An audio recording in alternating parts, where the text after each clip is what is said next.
Alegría estar acá y además la felicito especialmente a la gente de Pan y Rosa por esta trayectoria tan importante y que supongo seguirá por muchísimos años más. Por otro lado, también me da un gran placer estar acá con las compañeras que ustedes ya escucharon, son muchachas de armas traer, o sea que, bueno, Andrea quería hablar, o sea que también estoy muy contenta por compartir esta mesa con las chicas. ¿Qué tienen de común el marxismo y el feminismo que permita desarrollar una lucha conjunta? Empezaré por señalar que tanto para los feminismos como para los marxismos es posible aún aplicar las premisas de la tesis 11 sobre Feuerbach, las premisas de Marx, ¿no? Al mundo no se trata solo de comprenderlo, sino que es necesario transformarlo. La lucha política es por la emancipación total, sin por ello perder de vista las propias especificidades. Bueno, es una alegría estar hoy acá.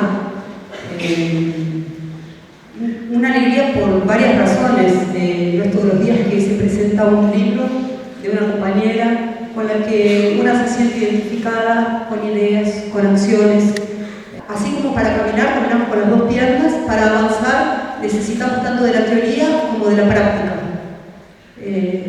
Si no, no se avanza, si no, o nos quedamos de un lado o del otro, ¿no?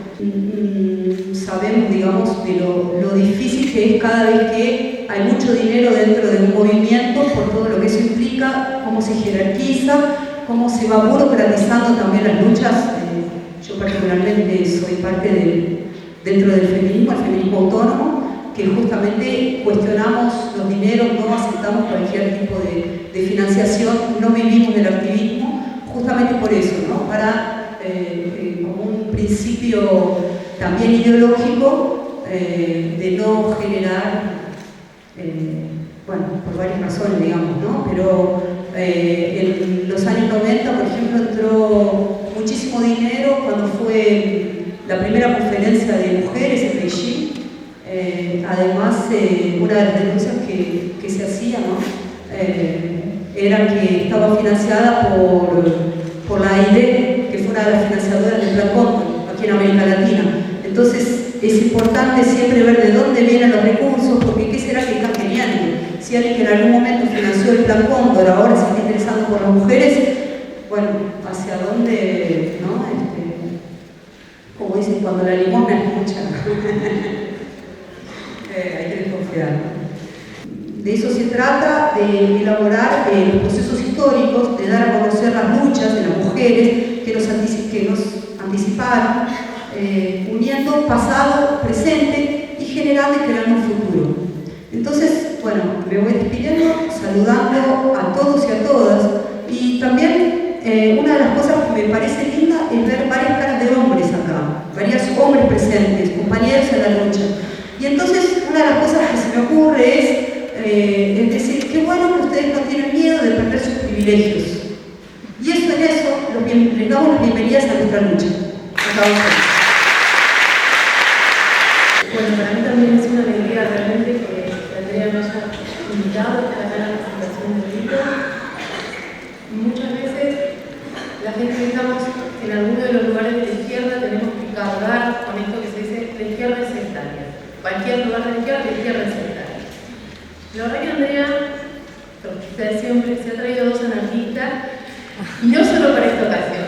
La invitación es porque más allá de las diferencias ideológicas que podemos tener en algunos puntos, hemos compartido muchas luchas concretas, y creo que eso es lo valioso que no debemos dejar que se nos quite de nuestra propia memoria y de nuestra propia historia.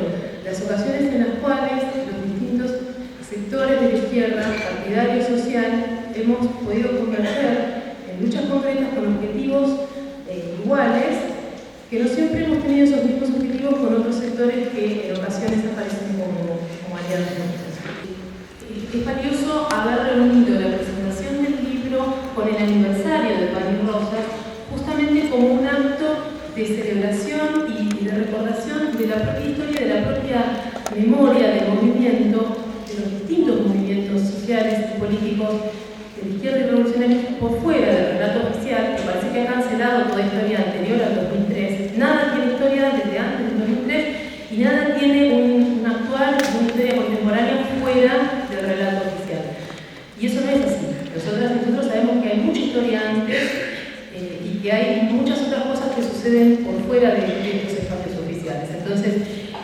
este aniversario de Panirrosas, esta presentación del libro, son parte de eso otro que estaba y que sigue estando con una voz distinta y con unos planteos distintos. Es un libro con rigor. Como anarquista me gusta encontrarme con categorías marxistas fuertes. En el último tiempo todo es muy lavado, todo es muy playito, todo es muy largo. Entonces es bueno encontrarse con un libro que tiene categorías duras y que están ahí y que se maneja con precisión en los datos, con rigor en el análisis, pero que es accesible al mismo tiempo. No está cargado de academicismo. Que este poder recorrer de una manera ágil, de una manera profunda, la historia del feminismo contemporáneo es importante porque nos permite también reflexionar sobre estrategias que, si bien no son nuevas porque han estado presentes antes, reaparecen ahora como esta cuestión de la ampliación de derechos. Está muy bien la ampliación de derechos, pero ahí no se termina el mundo y eso es lo que parece que ha quedado finalmente, que las luchas han encontrado como techo para amplios sectores la ampliación de derechos dentro de un orden burgués que parece inconmovible y de un orden patriarcal que también parece inconmovible. Entonces, es una gran virtud poder mostrar cómo esto ya se ensayó, cómo fue cooptado, cómo sirvió para desarrollar luchas y también mostrar cómo esta historia de la lucha de las mujeres siempre ha tenido un corte de clase muy fuerte y que es lo que en última instancia ha fragmentado algunas corrientes del feminismo que arrancaron de lo que tenían en común esas mujeres y luego se toparon con el límite de la diferencia de clase. Finalmente, cuando termina hablando del último feminismo, del feminismo queer, dice, finalmente este feminismo desactiva la lucha de clases, porque todo se centra en lo individual, todo termina siendo una modificación del microentorno y todo queda desactivado. Y ese es el gran problema que estamos enfrentando. Entonces, tenemos que volver a pensar colectivamente, tenemos que volver a tener claro cómo funciona el patriarcado y el capital, y como dice Andrea, finalmente la lucha tiene que pasar por la vía de la clase, teniendo en cuenta todas estas especificidades y dándolas al mismo tiempo. No podemos dejar la lucha contra las clases dominantes en el capitalismo, pero no podemos tampoco dejar la lucha en el patriarcado dependiente. Creo que este libro de Andrea apunta justamente a eso, a poder trascender esa dicotomía y a poder formarnos como militantes, mujeres, varones, gays, lesbianas, trans, para comprender que la mirada de clase, sin ser monolítica, debe ser la que nos guíe para poder solventar estas fragmentaciones. Gracias, Andrea. El libro que hoy presentamos no es solo una reimpresión del que publicamos hace casi 10 años, sino que es una reedición, como dijeron ellas, corregida y ampliada. Una reedición que intenta, justamente en esa corrección y en esa ampliación, sintetizar nuevas reflexiones colectivas que hicimos al calor de la militancia en esta última década y de una lectura crítica de nuestras propias elaboraciones de estos años.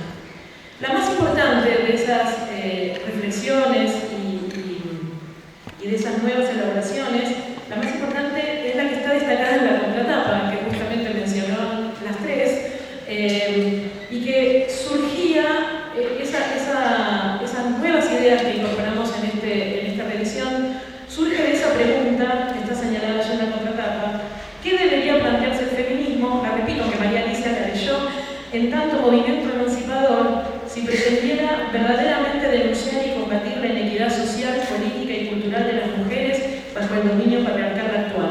¿Y qué tendría para decir el marxismo revolucionario? Esa pregunta no es ingenua, ni tampoco es atemporal. Es decir, esa pregunta surgió a partir de que intentamos reflexionar sobre las últimas décadas que siguieron al periodo de radicalización de los años 70 y que de manera compleja y contradictoria no solo mostraron al imperialismo lanzando su contraofensiva contra las masas en todo el planeta, aumentando la pobreza, la desocupación, la miseria, multiplicando para las mujeres y otros sectores oprimidos socialmente los agravios y las injurias que hacen a esas vidas invivibles, si esta palabra pudiera utilizarse, invivibles, de millones de seres humanos condenados al analfabetismo, a la desnutrición, a la muerte por causas evitables como los embarazos, los partos, las consecuencias de los abortos clandestinos, el descomunal crecimiento de la industria del sexo alimentado por el tráfico y la esclavitud de niñas y mujeres obligadas a prostituirse.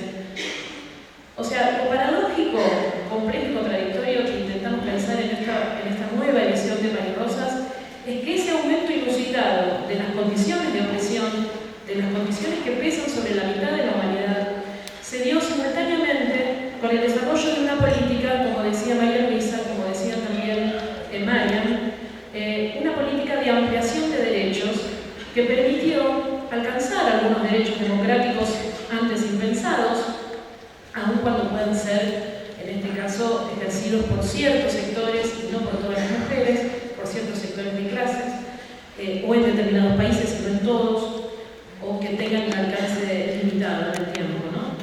Sino porque hubo también otras formas de imponer el dominio, más precisamente a través de la integración, de la cooptación, de la que hablaron las compañeras anteriormente, la integración a ese régimen de dominio con rostro humano, ¿no? El capitalismo con derechos humanos o con equidad de género, limando justamente de esa manera las aristas más filosas y repulsivas de los movimientos que cuestionaban en la década del 70 este orden capitalista, patriarcal, heteronormativo. Esos derechos conquistados, en vez de convertirse en puntos de apoyo y fortalecimiento de un poderoso movimiento de mujeres en lucha por la emancipación contra todas las formas de opresión y explotación que cuestione radicalmente el capitalismo patriarcal, terminó fortaleciendo a las instituciones del régimen de la democracia para ricos, lavándole la cara a ese régimen, podríamos decir, de una democracia amañada, degradada, que se expandió internacionalmente, sobre todo en las últimas décadas. Las agrupaciones de mujeres, la agrupación de mujeres peligrosas surgió, la de Argentina, hace una década. Su origen justamente está marcado por la enorme crisis económica, política y social que estalló en Argentina en diciembre del 2001. De la experiencia de las asambleas de vecinas y vecinos, de los movimientos piqueteros, pero muy especialmente de la experiencia de las fábricas tomadas y puestas a producir por las propias trabajadoras y trabajadores, como la Textil Bruckmann acá en la ciudad de Buenos Aires o como la Ceramista Sanón en Neuquén, se nutrió toda una generación de jóvenes estudiantes, activistas feministas y militantes que decidimos reconstruir con nuestras modestas posibilidades una militancia feminista anticapitalista, revolucionaria y socialista, porque estábamos convencidas de que en un sistema basado en la más profunda de las desigualdades, como es que apenas un puñado de parásitos vivan a expensas de la explotación de millones de asalariados y asalariadas, arrojando a muchos millones más al hambre, no podía conquistarse la igualdad o la equidad de derechos entre mujeres y hombres. Y esa perspectiva nos la planteamos en un momento un poco a contrapelo de la historia argentina, porque fue cuando el kirchnerismo emergía conteniendo y desviando ese proceso abierto en el 2001, y muchas, si no la mayoría, pero no todas, porque algunas están acá, del feminismo y del movimiento de mujeres se retiraba de las luchas, se retiraba de las calles para depositar sus expectativas en un gobierno que cooptó todo lo que estuvo a su alcance, como bien lo señaló recién María Luisa. Así se cooptó a gran parte de las organizaciones de derechos humanos, a gran parte de los movimientos de desocupados, a gran parte del movimiento LGTB. María Luisa me dice que a todo menos 10 personas, que ella las conoce personalmente. Dice, el resto de los activistas ahora son todos empleados públicos, está diciendo. Y a gran parte del feminismo y del movimiento de mujeres. El gobierno que emergió en la crisis del 2001, justamente autodenominándose el gobierno de los derechos humanos, hoy vemos cómo militariza las calles del conurbano, reprime con el ejército a quienes pelean por una vivienda, como sucedió la semana pasada en Santa Cruz, fortalece las fuerzas represivas del Estado, que son además las fuerzas represivas del Estado, que son además las responsables de todos los delitos complejos, incluyendo, por ejemplo, las redes de trata y prostitución, donde cuando no son encubridores de la impunidad de los tratantes, son clientes o son los propios proxenetas. Pone a un represor al frente de las Fuerzas Armadas, a un general que participó en la época de la dictadura, y nombra ministro de Seguridad de la provincia de Buenos Aires a un siniestro personaje asociado con el gatillo fácil policial, que todos los días, cada 36 horas, se cobra la vida de un joven en las barriadas populares del Gran Buenos Aires. Las mujeres sabemos que en esta década, que el gobierno insiste en llamar una década ganada, nosotras perdimos probablemente a 3.000 hermanas, jóvenes y pobres, muertas justamente por las consecuencias de los abortos clandestinos.